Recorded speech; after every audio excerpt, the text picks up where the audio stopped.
मध्य प्रदेश की राजधानी भोपाल का सेंट्रल जेल, साल 2019, तारीख 29 जून। इस दिन पैरोल पर जेल से कैदी को लौटना था। 14 दिन की पैरोल पर जाने के बाद जेल प्रशासन को भी उसके लौटने का इंतजार था। तभी जेल प्रशासन को लोकल पुलिस से एक सूचना मिलती है। सूचना थी कि उस कैदी की मौत हो गई है। हत्या के केस से उम्र कैद की सजा मिलने और जेल की जिंदगी से परेशान होकर उसने घर में ही आत्महत्या कर ली। लोकल पुलिस ने बताया कि कैदी ने एक सुसाइड नोट भी छोड़ा है, हैंडराइटिंग भी उसी की है और मौत की वजह भी बताई है। इसलिए अब उसके बॉडी को पोस्टमार्टम कराकर केस को बंद करने की तैयारी है। ये जानकर जेल प्रशासन भी उस कैदी के केस के बंद करने के लिए लोकल पुलिस के फाइनल रिपोर्ट का इंतजार करने लगी।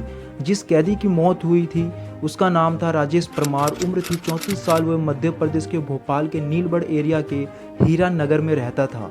इस पर साल 2014 में एक हत्या का आरोप था। उसी केस में इसकी गिरफ्तारी भी हुई थी। साल 2016 में उसे कोर्ट ने आजीवन कारावास यानी उम्र कैद की सजा सुनाई थी, जिसके बाद से वो जेल में ही था। उसी समय राजेश के पिता की मौत हो गई थी, जिस वजह से उसे 14 दिन की पैरोल मिली थी। इसलिए 15 जून को वो पैरोल पर बाहर आया था। 29 जून को उसकी पैरोल खत्म होने वाली थी। इस वजह से उसे हर हाल में 29 जून को जेल में लौटना था। लेकिन 29 जून की सुबह ही उसके घर से आग की लपटें निकलने लगी थी, जिसे देखकर आसपास के लोगों ने पुलिस को कॉल किया। फायर ब्रिगेड की गाड़ियां और लोकल पुलिस मौके पर पहुंची। आग बुझाने पर देखा गया कि एक आदमी बुरी तरह से जल चुका था। चेहरा और शरीर भी पूरी तरह से जला हुआ था। देखकर ही वो मरा हुआ लग रहा था। फिर भी पुलिस ने आखिरी उम्मीद में उसे तुरंत अस्पताल में भर्ती करवाया, जहां डॉक्टरों ने उसे मृत घोषित कर दिया। अब पुलिस ने घर की तलाशी ली तो एक सुसाइड नोट भी मिला, जिसमें लिखा था कि पिता की मौत होने से वो बहुत दुखी था। अब परिवार में उसे कोई दूसरा नहीं है जो पैरोल दिला पाएगा। इस वजह से वो दुनिया से निराश हो चुका है, लिहाजा वो आत्महत्या कर रहा है। इसके लिए कोई और दूसरा जिम्मेदार नहीं है। अब ये सुसाइड नोट के आधार पर पुलिस ने भोपाल से सेंट्रल जेल को भी सूचना दे दी। शव को पोस्टमार्टम के लिए भेज दिया गया। साधारण सुसाइड केस की तरह पुलिस ने भी इसे एक तरह से बंद कर दिया। उधर पोस्टमार्टम के बाद बॉडी को रिश्तेदारों को सौंप दिया गया। रिश्तेदारों ने भी शव का अंतिम संस्कार कर दिया। लेकिन इस पूरे केस में 24 घंटे बाद नया मोड़ आया, जब वहां की पुलिस को राजेश परमार की पोस्टमार्टम रिपोर्ट मिली। उस समय के भोपाल पुलिस के नए एसपी अखिल पटेल के पास नीलबढ़ का एरिया था। इन्होंने जब पोस्टमार्टम रिपोर्ट देखी तो वो चौंक गए। रिपोर्ट में लिखा था कि गला दबाने से मौत हुई है, यानी मौत की वजह आग या धुएं से दम घुटना नहीं बल्कि गला दबाकर हत्या हुई है। फिर वो इस केस की तफ्तीश में जुट जाते हैं। तुरंत मौके से लिए सभी फोटोग्राफ अपने पास मंगवाते हैं। सभी फोटो को बारीकी से देखते हैं। एक फोटो में वो देखते हैं कि शख्स का पैर बिल्कुल एक दूसरे से चिपका हुआ था, जबकि जब भी कोई जलकर मरेगा तो तड़पने लगेगा। फिर उसके पैर एक दूसरे से चिपकने की बजाय अलग अलग होने चाहिए, लेकिन इस केस में ऐसा नहीं था। दूसरी तस्वीर भी देखते हैं तो उससे पता चलता है कि उस शख्स का चेहरा और सीने वाला हिस्सा ही पूरा जला था, जबकि हाथ और पैर ज़्यादा जले नहीं थे और अजीब तरीके से मुड़े हुए भी थे। इससे शक यह होता है कि कहीं हाथ और पैर बंधे तो नहीं थे, जिस वजह से ऐसा हुआ हो। अब इसका पता लगाने के लिए पुलिस अधिकारी और पूरी टीम एक साथ मौके पर जाते हैं। घटनास्थल को बारीकी से देखते हैं, फिर आसपास के लोगों से पूछताछ करते हैं तो पता चलता है कि एक दिन पहले जब रमेश परिमार के साथ 1 या 2 लोग और भी देखे गए थे। अब पुलिस इस फाइल को बंद करने की जगह फिर से खोलती और जांच शुरू करती है। अब पुलिस को यह शक था कि जिसकी मौत हुई है उसकी पहले गला घोंटकर हत्या की गई, लेकिन जब राजेश को सुसाइड ही करना था तो उसकी हत्या क्यों की गई? अगर किसी ने गला दबाया तो वो कौन था? पुलिस के सामने ये सवाल भी था कि कहीं ऐसा तो नहीं मरने वाला राजेश हो ही ना। इन सब सवालों का पता लगाने के लिए पुलिस ने उसके मोबाइल फ़ोन का पता लगाया। रिश्तेदारों के जरिए उसका एक फ़ोन नंबर मिला जो जेल से आने के बाद एक्टिव था, लेकिन अब बंद था। पुलिस ने उसके फ़ोन कॉल की डिटेल चेक की तो एक नंबर पर कई बार बात हुई थी, लेकिन जब उसके नंबर पर कॉल किया तो वो नंबर भी बंद था। ये नंबर एक निहाल नामक आदमी का था। अब पुलिस के सामने निहाल को खोजने की चुनौती थी और पुलिस के मन में ये भी आ रहा था कहीं ये लाश निहाल की तो नहीं है।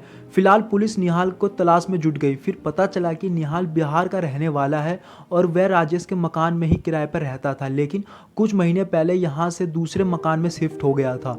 अब पुलिस की जांच में निहाल की लोकेशन गुजरात में मिली। पुलिस की एक टीम गुजरात पहुंचती और निहाल को पकड़ने में कामयाब भी रहती है। फिर पुलिस सख्ती से निहाल से पूछताछ करती है तो निहाल काफ़ी चौंका देने वाली कहानी बताता है। इस काम के लिए राजेश ने मुझे बुलाया, लेकिन मैंने साफ मना कर दिया था। लेकिन उसने मुझे 1 लाख रुपए का लालच दिया और कुछ पैसे एडवांस में भी दिए, इसलिए मैं झांसे में आ गया। इस तरह 29 जून को पैरोल खत्म होने से एक दिन पहले यानी 28 जून की शाम को दोनों घर पर फ़ोन छोड़कर घूमने निकले ताकि लोकेशन ट्रेस ना हो सके। इसके बाद राजेश को पेट्रोल पंप पर उसी की लंबाई वाला एक आदमी मिलता है। उस आदमी ने अपना नाम राजू रेकवार बताया था और दोनों फिर बातचीत करते हुए दोस्त बन गए। बातों ही बातों में दोनों ने राजू को घर पर पार्टी करने और शराब पीने के लिए तैयार कर लिया। राजू मजदूरी करता था, इसलिए खाने और शराब के लालच में वो तैयार भी हो गया था। राजू भी दोनों के साथ राजेश के घर पर आ गया। यहाँ पर राजू को इन दोनों ने खूब जमकर शराब पिलाई। जब राजू ने अपना होश खो दिया तो राजेश ने राजू की गला दबाकर हत्या कर दी। इसके बाद उसके हाथ और पैर को रस्सी से बांध दिया ताकि अगर जिंदा भी हो तो आग से न बच सके। हाथ पैर बांधने के बाद उसे फर्श पर लिटाया और उसे जला दिया और राजेश ने जो सुसाइड नोट लिखा था उसे कुछ दूरी पर रख दिया ताकि वो सही सलामत रहे और पुलिस को मिल जाए। अब घर का दरवाजा बाहर से बंद था, पुलिस को शक ना हो कि मर्डर है।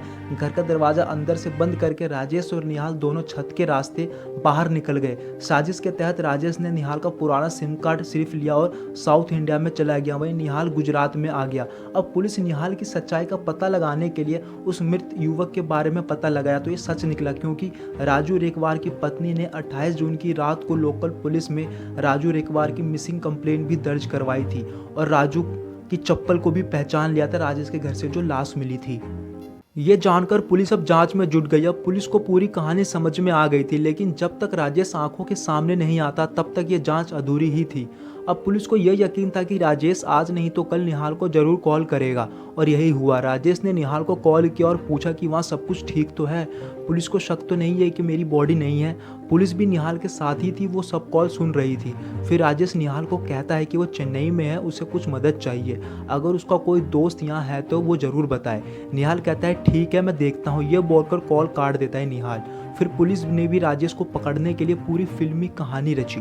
इसके तहत पुलिस के कुछ लोगों को चेन्नई भेजा और लोकल बनकर राजेश से मिलने के लिए बोला। इस तरह निहाल ने राजेश को चेन्नई में रहने वाले अपने एक दोस्त का जिक्र करते हुए उसका फ़ोन नंबर शेयर किया, जिसके बाद राजेश पुलिस वाले को ही निहाल का दोस्त समझकर उनसे बात की और मिलने गया। जैसे ही राजेश ने लुंगी और माथे पर तिलक लगाए 2 आदमियों को देखा तो निहाल का दोस्त समझकर मिलने चला गया, तभी पुलिस वालों ने उसे पकड़ लिया। इस तरह पुलिस ने एक ब्लाइंड मर्डर केस का खुलासा करते हुए 8 जुलाई 2019 को पूरे केस को मीडिया के सामने लाया था। इस केस के बारे में खुद आईपीएस अधिकारी अखिल पटेल कहते हैं कि ये केस कानून की आंखों में धूल झोंकने ही वाला था, लेकिन जब बारीकी से केस की जांच हुई तो पूरा सच सामने आ गया, जिसके बाद राजेश को फिर से सलाखों के पीछे डाल दिया गया।